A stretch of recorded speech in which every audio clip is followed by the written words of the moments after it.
नमस्कार प्यारे बच्चों। आज हम लोग कक्षा 10वीं की इतिहास की पुस्तक का तीसरा अध्याय भारत में राष्ट्रवाद का अध्ययन करेंगे। पूरा का पूरा लेसन हिंदी में है, तो समझने में थोड़ा सरलता रहेगी। तो जैसा कि भारत में राष्ट्रवाद, सबसे पहले हमको ये समझने की ज़रूरत है कि राष्ट्रवाद से हमारा क्या मतलब है। राष्ट्रवाद से अभिप्राय किसी भी देश की जनता में अपने देश के लिए प्रेम, सम्मान और गर्व, ऐसे भाव का जगना ही राष्ट्रवाद है। तो पहले हम लोग जानेंगे कि इस लेसन हम लोग क्या क्या पढ़ेंगे। थोड़ा सा हम लोग पढ़ेंगे यूरोप में राष्ट्रवाद, उसके बाद फिर भारत में राष्ट्रवाद की शुरुआत कैसे हुई, भारत में राष्ट्रवाद का प्रारंभ, और फिर पढ़ेंगे प्रथम विश्व युद्ध के बारे में थोड़ा सा, खिलाफत आंदोलन और असहयोग आंदोलन के बारे में। प्रथम विश्व युद्ध के कारण भारत में किन परिस्थितियों का उदय हुआ, कौन सी परिस्थितियां उत्पन्न हुई, इसके बारे में थोड़ा जानेंगे। सत्याग्रह क्या है, इसके बारे में जानेंगे। रॉलेट एक्ट क्या है और इसका क्या प्रभाव पड़ा भारत की जनता पर। और आज के इस अध्याय का आखिरी जो भाग होगा वो ये है कि गांधी जी ने असहयोग ही क्यों प्रारंभ किया, कोई दूसरा तरीका क्यों नहीं अपनाया। तो सबके बारे में बारी बारी से चर्चा करेंगे। सबसे पहले यूरोप में राष्ट्रवाद। इतिहास की पुस्तक का पहला जो पार्ट है यूरोप में राष्ट्रवाद, उसको पढ़ने पर हम लोग जानेंगे कि फ्रांस की क्रांति से जो प्रक्रिया शुरू हुई वो पूरे यूरोप में फैली, और क्रांति से अनेक सारी परिस्थितियों में बदलाव आया और अलग अलग राष्ट्रों में एकता के बिंदुओं की पहचान हुई। ये एकता के बिंदु क्या हैं, इसके बारे में भी जानेंगे। अपनेपन का भाव, बिलोंगिंगनेस का उदय हुआ। राष्ट्रवाद के प्रचार के लिए राष्ट्र के प्रति लोगों में प्रेम, गर्व, सम्मान का उदय हुआ। इसके लिए नए चिन्ह, नए गीत और नए विचारों का निर्माण किया गया। हमने कहा एकता के बिंदुओं की पहचान की गई यूरोप में। हमें याद होगा कि फ्रांस की क्रांति के समय क्रांतिकारियों ने राष्ट्र को एक महिला का स्वरूप प्रदान किया। जैसे हम लोग जानते हैं कि भारत में भारत का अभिप्राय भारत माता से लिया जाता है। या दूसरी बात करें तो विशेषाधिकारों की समाप्ति की घोषणा की गई फ्रांस की क्रांति में। प्रिविलेज, विशेषाधिकार का अभिप्राय प्रिविलेज से है, जो फर्स्ट स्टेट और सेकंड स्टेट के लोगों को था। तो क्रांति के बाद फर्स्ट और सेकंड स्टेट को मिलने वाले सभी प्रिविलेज, विशेषाधिकार समाप्त हो गए और देश के सभी नागरिक एक समान हो गए। तो ये वो प्रतीक चिन्ह है जिससे लोगों में अपनेपन का भाव जगा, राष्ट्र के प्रति प्रेम, सम्मान और गर्व का उदय हुआ। इसके आगे हम लोग इस लेसन में, इस पार्ट में जो मुख्य बात है कि भारत में राष्ट्रवाद का उदय कैसे हुआ, इसका अध्ययन करेंगे। तो हम लोग जानते हैं कि भारत अंग्रेजों का एक उपनिवेश था, भारत में अंग्रेजी सरकार थी, भारत अंग्रेजों की एक कॉलोनी थी, और उस कॉलोनी का या अंग्रेजी शासन का, ब्रिटिश शासन का भारतीयों पर जो प्रभाव था वो बहुत ही नकारात्मक था, शोषण वाला था। तो लोगों ने अंग्रेजी सरकार का विरोध किया, अंग्रेजी सरकार की नीतियों का विरोध किया। तो अंग्रेजी सरकार के खिलाफ या अंग्रेजी सरकार से उत्पन्न देश के सभी लोग जो प्रभावित थे, उसके खिलाफ जो आंदोलन शुरू हुआ, वहीं से भारत में राष्ट्रवाद का उदय होता है। और लोग एकजुट हो सकें, राष्ट्र के प्रति प्रेम, राष्ट्र के प्रति समर्पण, त्याग का भाव जगे, इसके लिए भारत में भी अनेक ऐसे तरीकों की खोज की गई, बनाया गया, साझा किया गया, जिससे लोगों में एकता का भाव जग सके। पढ़ेंगे इसके बारे में। आज भी भारत में अनेक सारे समूह हैं। ब्रिटिश पीरियड में भी भारत में अनेक सारे समूह थे। जैसे हमने 1857 के स्वतंत्रता संघर्ष में पढ़ा होगा कि रानी लक्ष्मीबाई उत्तराधिकार के कानून के खिलाफ लड़ाई लड़ रही थी। नाना साहब पेंशन के अधिकार के लिए लड़ रहे थे। उसी तरीके से ब्रिटिश पीरियड में भी भारत में अनेक सारे समूह थे। सबकी अपनी अपनी समस्याएं थीं। अंग्रेजी सरकार के प्रति विरोध का अपना एक कारण था, और इसी के कारण अलग अलग समूहों के लक्ष्य भी अलग अलग थे, जिसके कारण कभी कभी डिस्प्यूट या कभी कभी कंट्रोवर्सी भी होती थी।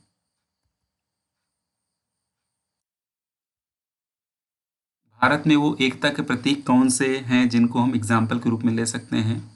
जैसे राष्ट्रध्वज है अपना, राष्ट्रीय तिरंगा झंडा, वो सभी के लिए एक है। हम सब में उसके प्रति सम्मान और गर्व है। हमने इसके पहले ही बताया आपको कि भारत को एक मूर्त रूप में इस्टेब्लिश करने के लिए राष्ट्र की पहचान भारत माता के रूप में की गई। राष्ट्रगान हमारी एकता का प्रतीक है। राष्ट्रगीत हमारी एकता का प्रतीक है। अगले जो बिंदु हैं उनमें हम लोग पढ़ेंगे कि प्रथम विश्व युद्ध से कौन सी परिस्थितियों का निर्माण हुआ भारत में। लेकिन उसके पहले हम लोग जानेंगे कि भारत में अंग्रेजी शासन जो कठोरता से लागू था, उसके अंत की शुरुआत निकट आने वाली थी। और इस लेसन में यही हम जानेंगे कि महात्मा गांधी जी अफ्रीका से लौट करके आए। कब आए वो? 9 जनवरी 1915 को। और भारत की सरकार आज के समय में 9 जनवरी को भारतीय प्रवासी दिवस के रूप में मनाती है। जब गांधी जी आए, उन्होंने अनेक सारे प्रयत्न किए ताकि देश के सभी समूहों को, सभी प्रकार के लोगों को एकजुट किया जा सके और अंग्रेजी सरकार से लड़ाई लड़ी जा सके। जब गांधी जी वापस आते हैं, उनके राजनीतिक गुरु, पॉलिटिकल गुरु, जो गोपाल कृष्ण गोखले जी थे, उनके सुझावों का पालन किया। गोपाल कृष्ण गोखले जी ने उनको सुझाव दिया कि भारत में कोई भी नया काम करने से पहले, कोई भी राजनीतिक गतिविधियों में शामिल होने के पहले पूरे भारत का भ्रमण कीजिए, ताकि भारत की यथास्थिति कैसी है, लोग कैसे हैं, क्या चुनौतियां हैं, क्या समस्याएं हैं, ये गांधी जी बेहतर समझ सकें। तो आगे हम लोग पढ़ते हैं कि प्रथम विश्व युद्ध से कौन सी परिस्थितियों का निर्माण हुआ, कौन सी परिस्थितियों का उदय हुआ भारत में। जैसा कि हम जानते हैं कि 1914 से 1918 तक फर्स्ट वर्ल्ड वॉर चला, और उसी के बीच में भारत गांधी जी वापस आए। तो सबसे बड़ी बात यह थी कि जब भी लड़ाइयाँ होती हैं तो बहुत सारा पैसा खर्च होता है। इस लड़ाई में भी, क्योंकि ये अभी तक के इतिहास में पहला विश्व युद्ध था जो दुनिया के अनेक सारे हिस्सों में, अनेक सारे देशों में एक साथ लड़ा गया। तो युद्ध के कारण हर देश की सरकार का जो डिफेंस एक्सपेंडिचर है, रक्षा के ऊपर, देश की रक्षा के ऊपर जो होने वाला खर्च है, उसमें बढ़ोतरी हो गई। तो अब सरकार के खर्चे में बढ़ोतरी हुई तो सरकार क्या करेगी? टैक्स लगाएगी, कस्टम ड्यूटी लगाएगी, ताकि पब्लिक से पैसा गवर्नमेंट को जा सके। इसके कारण लोगों के जीवन में अनेक सारी कठिनाइयां भी आईं। एक और चुनौती आई कि हर देश की सरकार ये चाहती थी कि उसके देश की सेना बड़ी हो और मजबूत हो। इसके लिए देश के जो युवा हैं उनको जबरदस्ती सेना में भर्ती कराए जाने की कोशिश की गई और पहली बार इनकम टैक्स जिसको कहते हैं आयकर ब्रिटिश गवर्नमेंट ने शुरू किया। और इसी के साथ साथ 1918-19 में और 1920-21 में देश में अकाल जैसी स्थिति पड़ गई, सूखा पड़ गया, लोगों की कठिनाइयों में वृद्धि हो गई। और उसी के साथ साथ एक महामारी, जैसे आज के समय में कोरोना फैला हुआ है, उसी तरीके से एक इन्फ्लुएंजा महामारी फैली और देश में लाखों लोग मारे गए। ऐसी ही कठिन परिस्थितियां जब भारत में थीं, उसी समय गांधी जी का आगमन हुआ और फसलें खराब हो गई थीं। ऐसी ही कठिन परिस्थितियों में गांधी जी का उदय हुआ। और गांधी जी क्या लेकर के आए? सत्याग्रह। ये सत्याग्रह क्या है? सत्याग्रह है सत्य के प्रति आग्रह, जो पूर्णतया अहिंसक होगा, नॉन वायलेंट होगा। इसका आशय यह है कि यदि आप जिस चीज को पाना चाहते हैं, आपका जो लक्ष्य है, आपका जो उद्देश्य है, वो सही है, सत्य है, आप सत्य की मार्ग पर हैं और उसको प्राप्त करने के लिए आप नॉन वायलेंट अहिंसक मार्ग अपनाते हैं, तो जो प्राप्त करने का तरीका है इसको सत्याग्रह कहते हैं। और एक खास बात यह है कि यह विरोध का एक ऐसा स्वरूप है, एक ऐसा तरीका है जिसमें हम सामने वाले के मन में, सामने वाले के हृदय में परिवर्तन लाना चाहते हैं, ना कि उसको चोट पहुंचाना चाहते हैं। जैसे अंग्रेजी सरकार की कठोर नीतियों से देश की जनता त्रस्त थी, तो गांधी जी चाहते थे कि अंग्रेजी सरकार से अपने अधिकारों की प्राप्ति के लिए, अपनी सुविधा के लिए जो भी हम तरीका अपनाएं, उनकी नीतियों की आलोचना करें, उनके कानूनों की अवज्ञा करें और इस अवज्ञा में जो तरीका है वो अहिंसक हो। और इसी को सत्याग्रह के रूप में जाना गया। और इस हथियार का उपयोग, सफलतापूर्वक प्रयोग महात्मा गांधी जी के द्वारा दक्षिण अफ्रीका में किया जा चुका था। जब गांधी जी 1915 में भारत आए, भारत में उन्होंने पहली बार सत्याग्रह के प्रयोग कहाँ कहाँ किए, इसके बारे में हम लोग अध्ययन करेंगे। जैसा हमने पहले बताया आपको कि अपने राजनीतिक गुरु गोपाल कृष्ण गोखले के सुझावों पर गांधी जी ने लगभग एक साल, पूरा एक साल भारत भ्रमण किया, ताकि वो देश की स्थिति, देश की जनता की स्थिति को समझ सकें। तो वो पहले स्थान जहां गांधी जी ने सफलतापूर्वक सत्याग्रह का प्रयोग किया वो इस प्रकार है। सबसे पहले चंपारण सत्याग्रह 1917 में, खेड़ा सत्याग्रह 1918 में और अहमदाबाद आंदोलन 1918 में। इनके बारे में हम पॉइंट वाइज पढ़ेंगे। तो सबसे पहले चंपारण सत्याग्रह 1917 में। चंपारण बिहार में है और भारत में गांधी जी ने सत्याग्रह का पहली बार भारत में यही प्रयोग किया।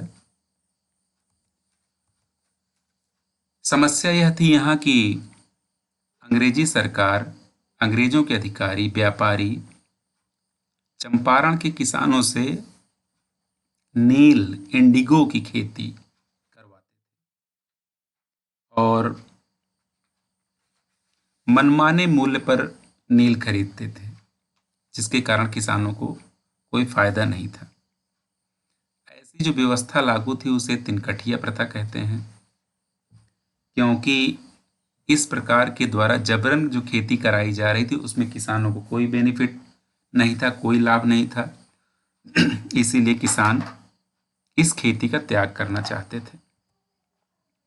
दूसरा ऐसा स्थान जहां गांधी जी ने सफलतापूर्वक सत्याग्रह का पालन किया, खेड़ा सत्याग्रह। वहां क्या चुनौती थी? सबसे पहले हम ये जानेंगे कि खेड़ा कहाँ है। खेड़ा गुजरात में है। गांधी जी के द्वारा दूसरा सफल आंदोलन खेड़ा सत्याग्रह के रूप में जाना जाता है। किसानों के समर्थन में यह आंदोलन था। यहां भी सूखा के कारण किसानों की फसल नष्ट हो गई थी और किसान करों में माफी मिले ऐसी मांग थी। गांधी जी के द्वारा मध्यस्थता किए जाने पर, सरकार को पत्र लिखे जाने पर कर नहीं जमा किया जाएगा, नहीं देना है, इसके लिए लोगों को तैयार कर खेड़ा के किसानों को गांधी जी ने कर से मुक्ति दिलाई। अगला जो आंदोलन है या अगली वो जगह जो सत्याग्रह के सफल प्रयोग के लिए जानी जाती है, अहमदाबाद आंदोलन 1918 में। तो सबसे पहले हम लोग ये जानेंगे कि अहमदाबाद में क्या समस्या थी आज के समय में भी और उस समय में भी जबकि बात हम लोग कर रहे हैं। अहमदाबाद एक औद्योगिक शहर था, आज भी है। कपड़े की तमाम सारी मिलें हैं, उस समय भी थी ब्रिटिश पीरियड में। जब अंग्रेज भारत में आए शुरू में, तो भारत से कपड़ा बनकर जाता था इंग्लैंड, लेकिन जब British as a government established हुए भारत में, परिस्थितियां बदल गईं।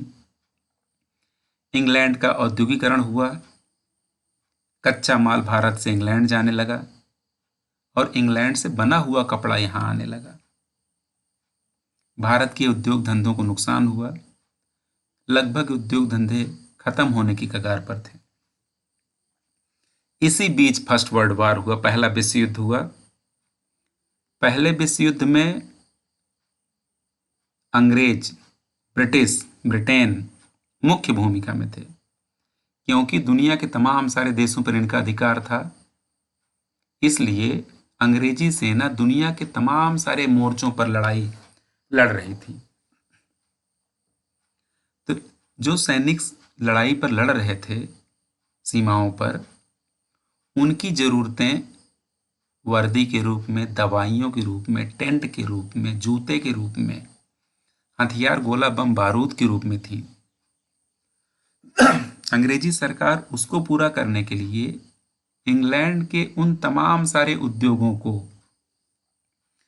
जो अभी तक कपड़ा बनाते थे और जो भारत जैसे उपनिवेशों, कॉलोनी में भेजा जाता था, उन सारे उद्योगों को रिकंस्ट्रक्ट किया। यानी जो कपड़ा बनाने वाले उद्योग फर्स्ट वर्ल्ड वॉर के दौरान दवाइयां बनाने लगे, टेंट बनाने लगे, वर्दी बनाने लगे, जूता बनाने लगे, गोला बम बारूद बनाने लगे।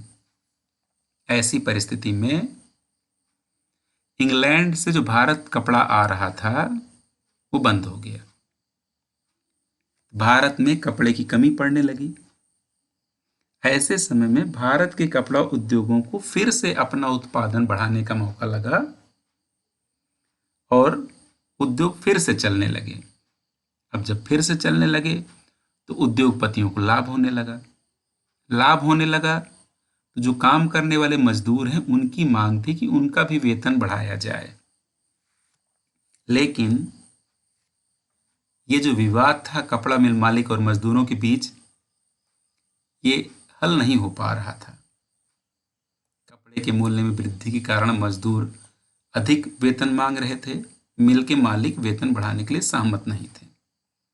लेकिन गांधी जी के द्वारा मध्यस्थता की गई, समझौता किया गया और मिल मालिक मजदूरों को वेतन बढ़ाने के लिए तैयार हो जाते हैं। कहने का आशय यह है कि ये वो 3 स्थान हैं, चंपारण, खेड़ा और अहमदाबाद, जहां गांधी जी ने आने के तुरंत बाद सत्याग्रह का सफल प्रयोग किया। नेक्स्ट जो हम लोग पढ़ेंगे वो है राउलेट एक्ट।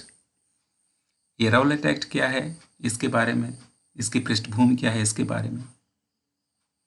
जब फर्स्ट वर्ल्ड वॉर चल रहा था उस समय देश की जनता इस उम्मीद में थी कि जब भी युद्ध समाप्त होगा अंग्रेजी सरकार देश की जनता के लिए अपने शासन को और उदार बनाएगी, शासन को और जिम्मेदार बनाएगी, जिससे जनता के कष्टों का निवारण होगा, जनता सुख और समृद्धि की ओर अग्रसर होगी।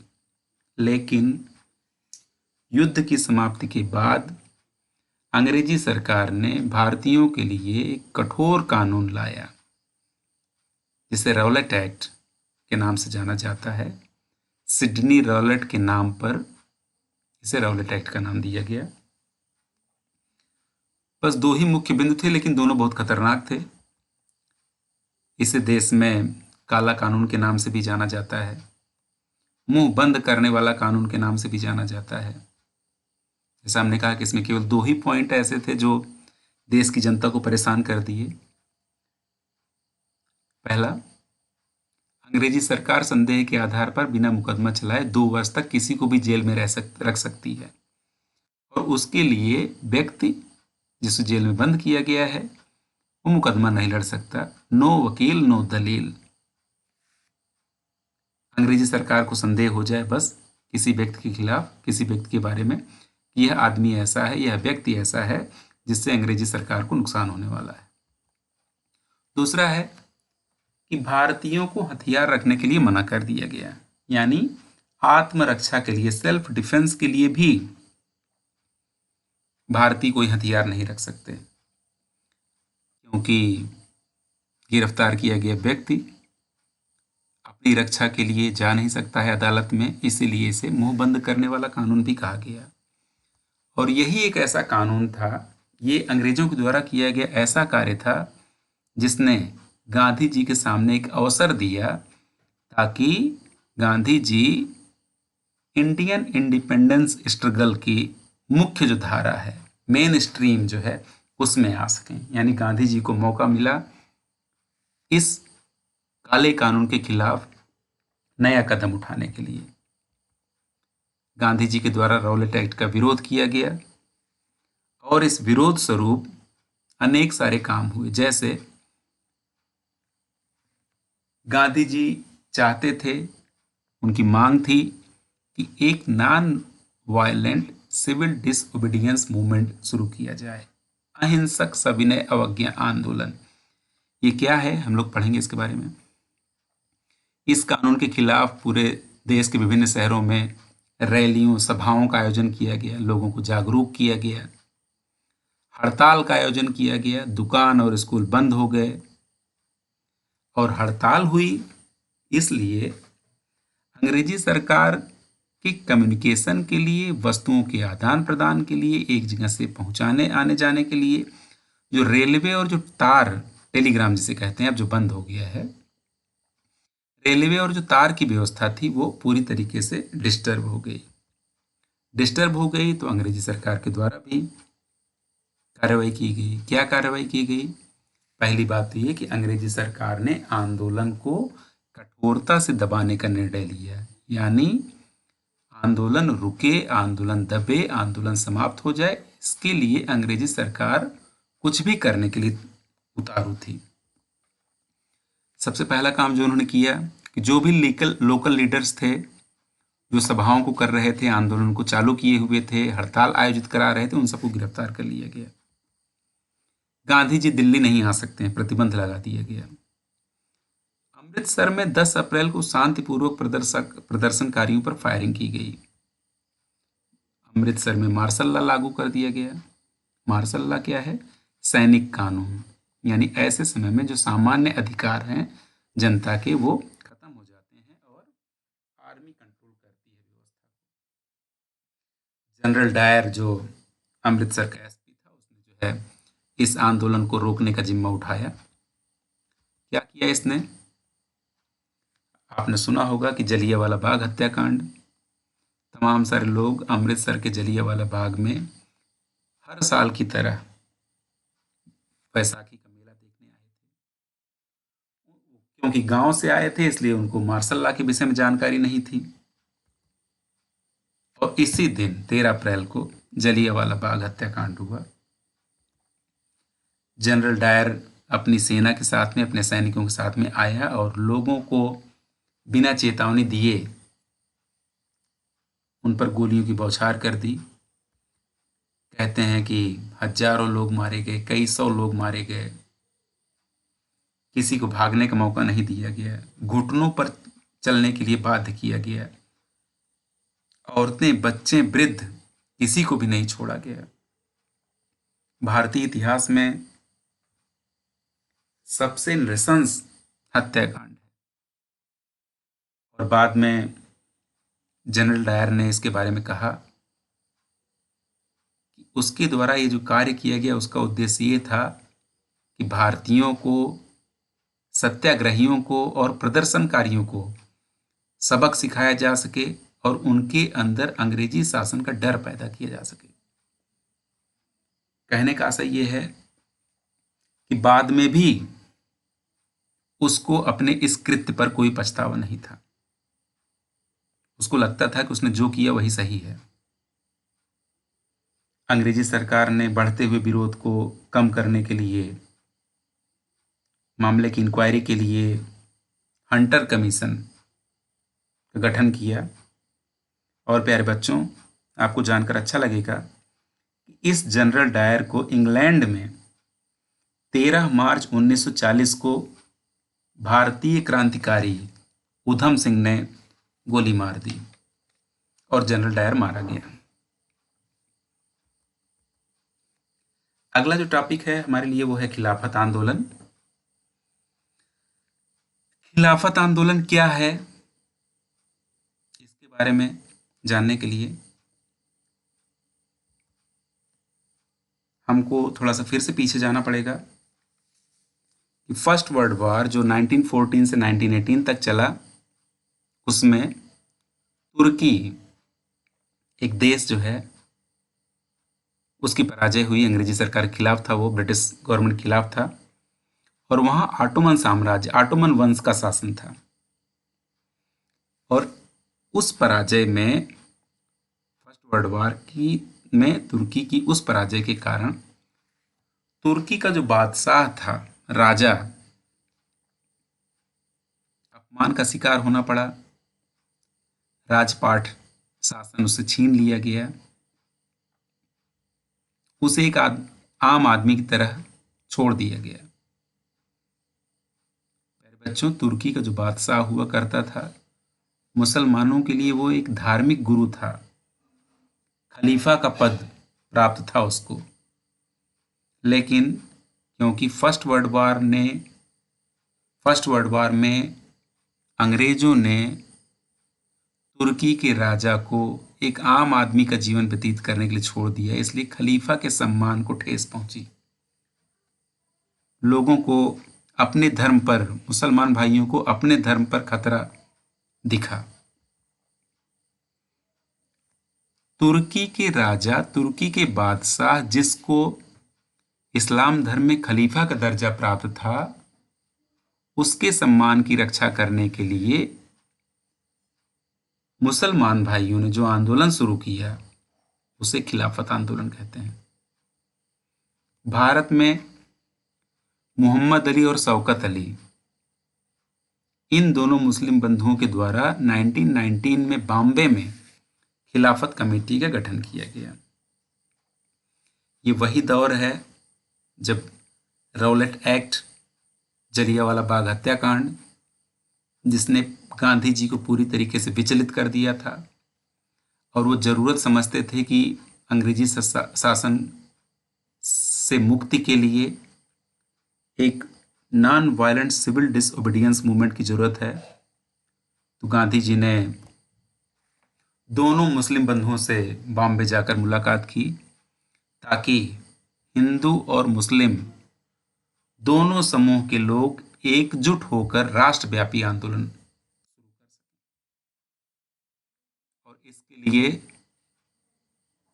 गांधी जी ने कांग्रेस को भी साथ में लिया। 1920 में कांग्रेस का कलकत्ता में अधिवेशन हुआ। गांधी जी ने कांग्रेस के नेताओं को असहयोग आंदोलन, non violent civil disobedience movement के लिए एग्री किया, सहमत कर लिया। अब प्रश्न आता है, गांधी जी ने असहयोग, नॉन कोऑपरेशन ही क्यों?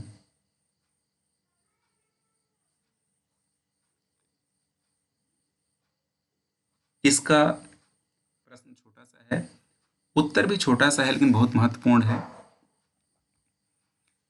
गांधी जी ने अपनी पुस्तक में लिखा है कि भारत में अंग्रेजी सरकार भारतीयों के सहयोग से ही स्थापित है।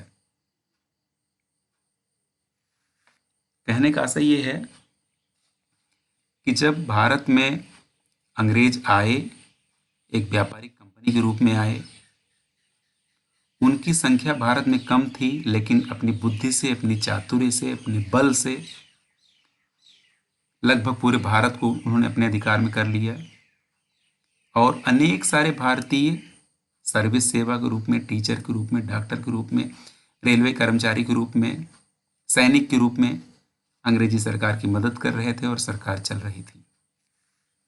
गांधी जी का कहना था कि अगर भारतीय लोग अंग्रेजी सरकार का सहयोग बंद कर दें तो ये जो सरकार है, जो भारतीयों के सहयोग पर ही टिकी हुई है, 1 साल में ही गिर जाएगी और स्वराज आ जाएगा।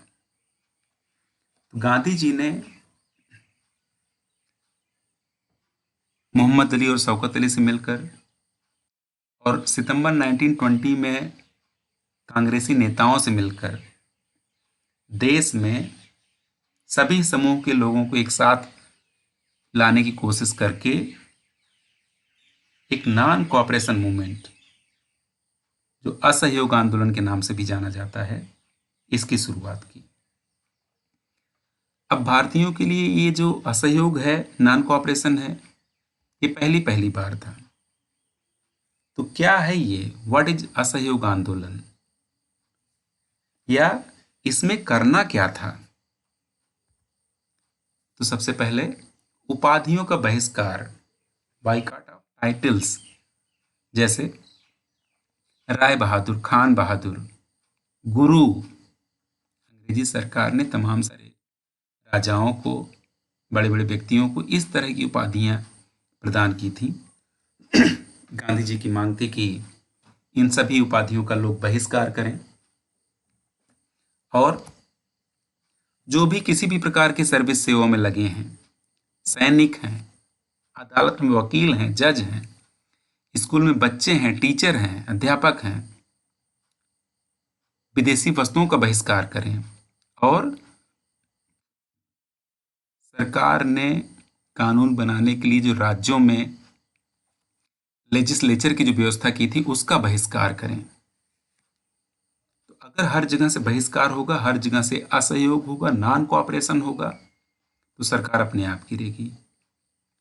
अंग्रेजी सरकार के लिए एज ए गवर्नमेंट एम्प्लॉई या किसी भी प्रकार से जो भी काम करते हैं आप, वही नहीं करना है इसके बारे में, इस नॉन कोऑपरेशन मूवमेंट में। लेकिन नवंबर 1920 में चुनाव होने वाले थे स्टेट असेंबली के। कुछ कांग्रेसी नेता चाहते थे कि चुनाव में भाग लेना चाहिए, उसका बहिष्कार नहीं करना चाहिए। इससे क्या होगा कि हमको, भारतीय राजनेताओं को, लेजिस्लेचर में जहां कानून बनता है वहां एज मेंबर पहुंचकर अंग्रेजी सरकार की नीतियों का विरोध करना है। लेकिन नागपुर में, महाराष्ट्र नागपुर में 1920 में कांग्रेस का फिर से एक बार सम्मेलन हुआ और गांधी जी ने कांग्रेसियों को मना लिया कि असहयोग आंदोलन या नॉन कोऑपरेशन मूवमेंट शुरू किया जा सके पूरी तरीके से।